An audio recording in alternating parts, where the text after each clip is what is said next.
10 мартка карата күндүн маанилүү жаңылыктары, саламатсыздарбы? Ош окуучу коомдук транспортто ыдык көргөнүн айтты. Милиция териштирүүнү баштады. Ош шаарындагы автобустардын биринде окуучу бала ыдыкка кабылганын клубко жакындары билдирди. Алар ыдык көрсөткөн адамдын жазаланышын талап кылышууда. Алар жиберген видеодо болжол менен 50дөн ашкан эркек киши окуучу баланын буттарын кармалаганын көрүүгө болот. Ийиним мага автобуста бир эркек киши аны кармалап, андан кийин жанында отурууга мажбурлап, жийиркеничтүү сөздөрдү айтканын айтты. Балдар 14-16 жаштагы окуучулар. Бул чынында педофилия. Эгер азыр кандайдыр бир чара көрбөс, ал келечекте зордуктоого барышы мүмкүн. Же өзүнөн жаш балдарга карата ыплас аракеттерин токтотпошу мүмкүн. Ал бул аракеттери үчүн жоопко тартылышын каалайм, деди Ош шаарынын тургуну. Ош шаардык ички иштер башкармалыгы бул окуя боюнча териштирүү жүрөөрүн билдирди.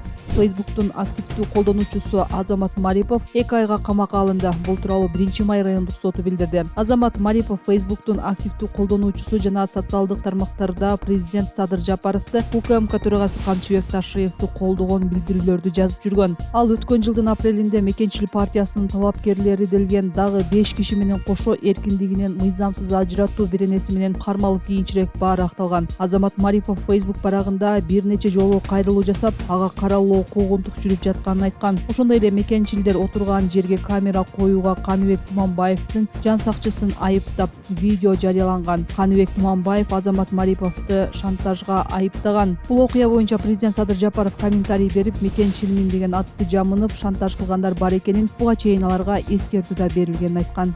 Ош мэриясы 8-мартка карата уюштурган майрамдык иш-чарада ырчы Майрамбек Осмонов мэрге арналган ыр аткарды. Сиздин мыкты киши экендигиңизди азыр кыргыз эли бүт билет. Мен да бул ырды уялбай чын жүрөгүмдөн ырдайм, деген Осмонов. Ырда Токторбаев Ошко келгенден кийин калаада жакшы иштер жүргөнү жазылган. Анткени менен анын дайындалганына 1,5 ай гана болду. Үлгү болуп доско дагы башкага: сен барганда жарктей түштү Ош кала, элим үчүн зор иштерди баштадың, бүтүр эми ара жолдо таштаба, деп жазылган ырдын текстинде. Ошондой эле ырдын бек вокалында Жеңишбек деп коштолуп ырдалган. Соц тармак колдонуучулары 23 январда дайындалган мэрдин ишине баа берүүгө али эрте экенин белгилеп, мэрди мактоого шашылбоого чакырышты.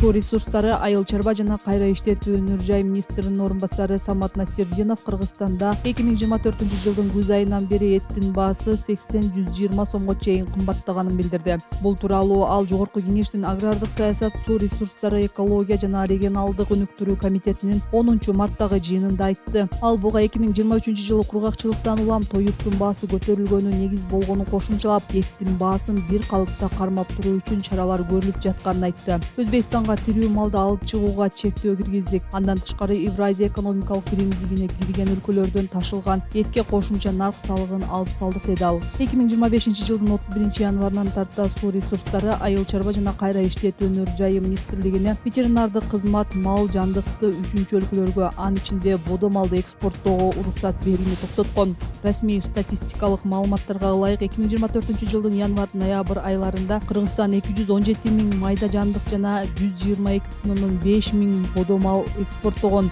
Мал жандыктар толугу менен Өзбекстанга сатылган.